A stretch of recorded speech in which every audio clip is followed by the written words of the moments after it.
Whether it happens next month, next year, next 5 years, we don't know exactly when. So again, we're not date setting or we're not saying thus say the Lord is happening next month or whatever. If it happens, like I said, glory to God, right? We're excited. We want to go.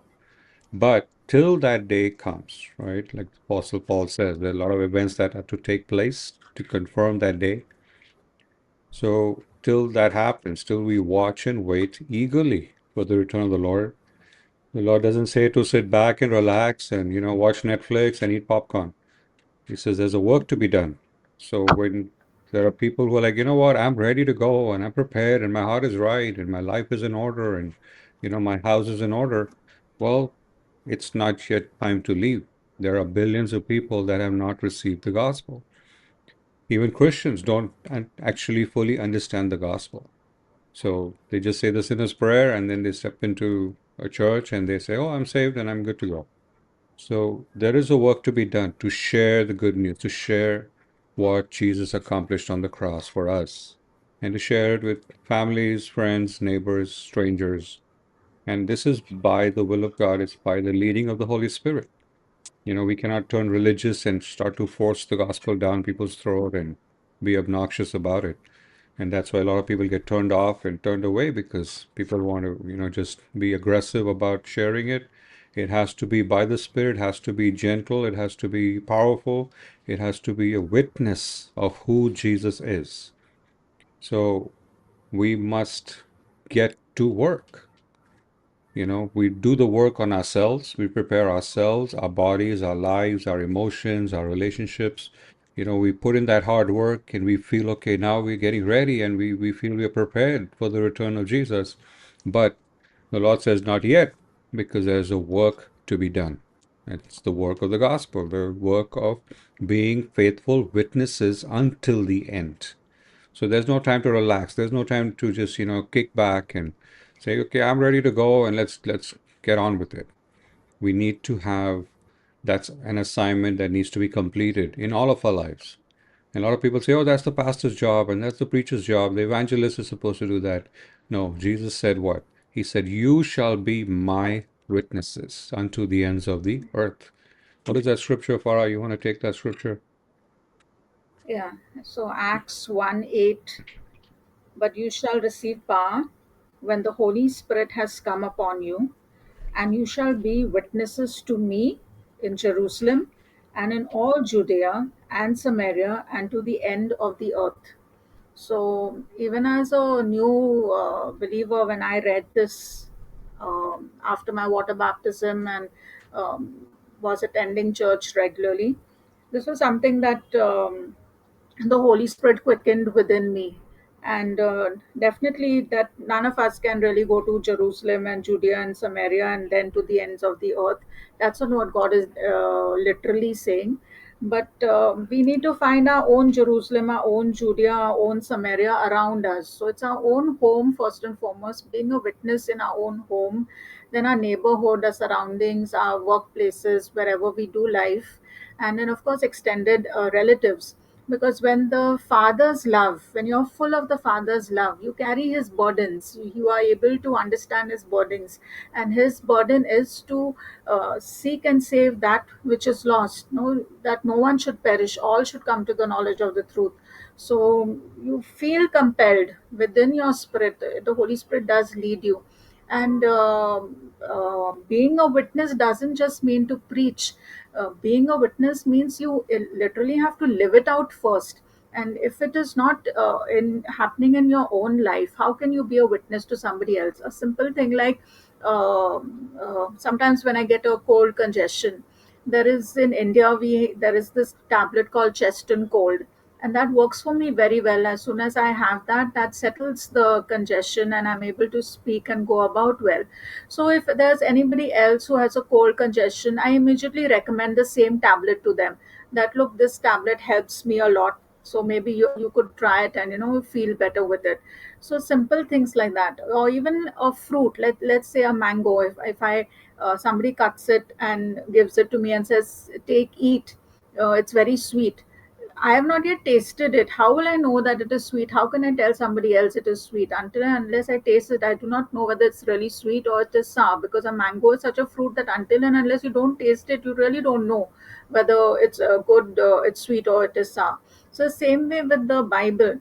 Until and unless we ourselves, it's not working for us. How can we give it to somebody else?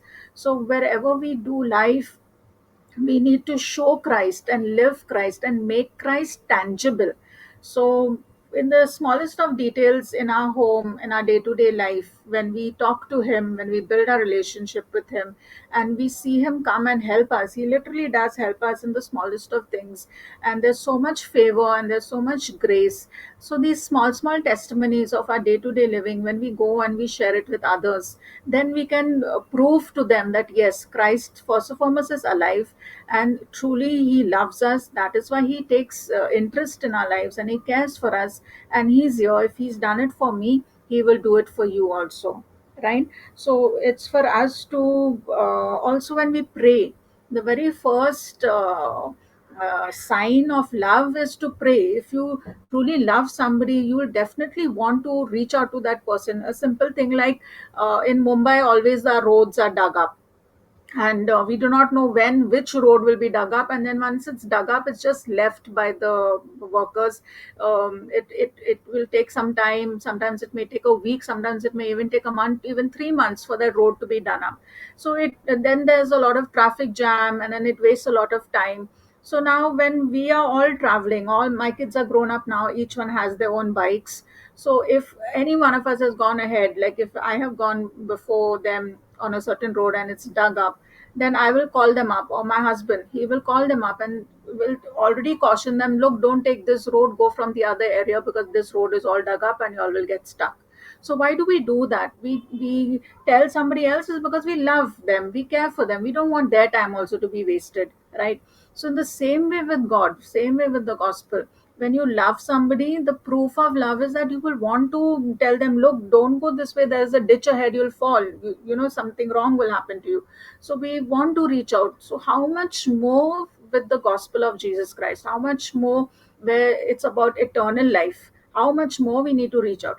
And again, unless we don't pray, because we have to go by the leading of the Holy Spirit, we need to go with Him, take Him along, and then, and as a new believer also, there would be a lot of questions that people would ask, or there would be some people who would be very mean and nasty and, you know, hit back and lash out. You will find all kinds of things happening. It does not matter. I would tell them, okay, I don't know this, I'll find out and then I will tell you, or I will get a senior from the church and some leader, and maybe they can tell you. So it's not important that you have to know every detail or you have to answer every question, but the main fact remains that, are you able to go and share the love of the Father? And like in my life, there were so many areas in my life that I was healed, I was delivered. There were so many allergies that the Lord healed me of, and so many other day-to-day testimonies that happened. My husband got healed of a variety of sicknesses, and so many other things that were happening even in his office. So all those testimonies I was able to share with others, to show them, look, Jesus Christ is true, He's alive, and He really takes interest. So if God could do it simply in my life, then how much more I need to have that desire that God can work in so many other people's lives also. Each and every one is suffering. Each and every one, there is some way or the other. The Bible says, John 10:10, that the thief comes in to steal, to kill, and to destroy.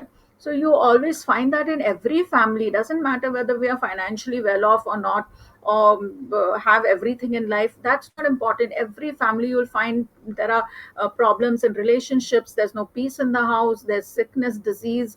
There are so many other issues in the home that others don't know. And just by going and sharing the love of the Father, there are so many people who just break down. They just start crying, and they need that deliverance, they need that freedom. And unless you don't go and share, how can even God work in their lives? That's why after salvation, God has still kept us, no, on this earth. He's not taken us away. After salvation, He could have just taken us away, but He's not taken us away. He's kept us because there's a work to be done. He says in as you see in 1 Corinthians 12, we are his body. We have to go and get the work done. And yes, we go along with the Holy Spirit who empowers us.